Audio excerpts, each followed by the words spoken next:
Olá pessoal, na nossa aula passada nós criamos um algoritmo que determinava quantos números primos estavam armazenados dentro de um vetor e em quais posições eles se encontravam. Porém, nós não usamos o vetor para armazenar a posição que esses elementos se encontravam. Nós apenas determinávamos se o número era primo ou não, nem aqui, ó. O número é primo? Se for primo, eu falo em qual posição que é. Então agora nós vamos modificar um pouco esse algoritmo, pessoal. O que nós vamos fazer? Nós vamos pegar e ao invés de apenas exibir aqui, eu vou armazenar também em qual posição mesmo se encontra. Então aqui eu vou fazer a seguinte coisa, ó. Eu vou copiar esse código fonte.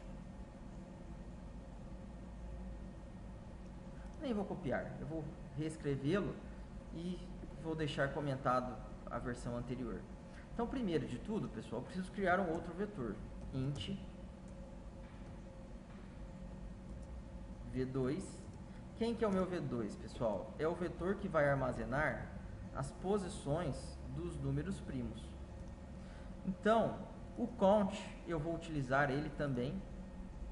Detalhe, por que eu criei um vetor de 9 posições? Pode acontecer dos 9 números armazenados dentro do vetor representarem números primos. Então aqui, vamos lá. O que vai mudar praticamente, pessoal?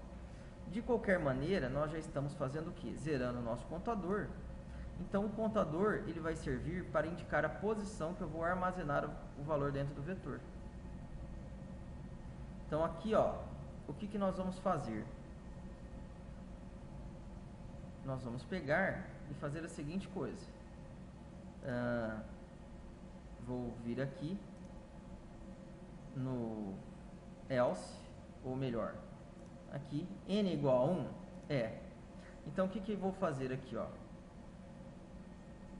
O número n é um número primo. O número n está armazenado na posição 1. Agora, eu vou fazer o quê?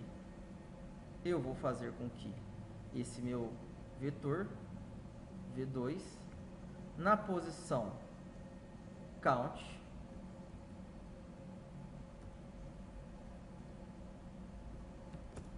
receba o valor de i.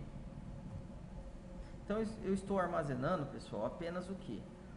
A posição onde existe um número primo. Eu não estou querendo saber qual número primo está nessa posição. Também é fácil descobrir, é só ir nessa posição. Então aqui, ó, ao invés de fazer o count receber mais aqui em cima, nós vamos fazer ele receber aqui embaixo. Então pronto, a única coisa que eu preciso fazer, pessoal, é isso. E aqui eu vou comentar essas duas linhas, que eu não vou mostrar nada na tela por enquanto, vou fazer lá embaixo. E no else, a mesma coisa. Eu vou deletar esse count, comentar essas duas linhas e fazer o que? Vetor na posição 2 recebe o i e count mais. Estou contando. Então, detalhe, toda vez que eu conto, eu vou para a próxima posição livre do meu vetor. Como o count começou de 0, significa o quê? Que eu começo a armazenar na posição 0. Incrementei ele, foi para a próxima posição livre.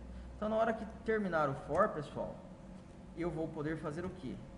Percorrer o meu vetor v2 e descobrir quais valores e em que posição esses valores estão e são primos. Então, aqui eu faço um for que vai de i valendo 0 até o quê? Até count. Olha lá. E aqui dentro, eu simplesmente faço isso, pessoal. Uso a mesma mensagem de texto. Olha ali. O número n, só que agora não vai ser mais o número n.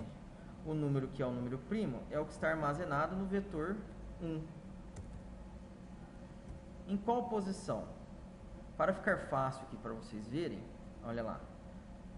Vou criar uma variável aqui fora do for, int p, atribuir o valor 0 para ela inicialmente. E aqui, o que eu vou fazer? No meu vetor 2, t recebe do meu vetor 2 o valor que está na posição I.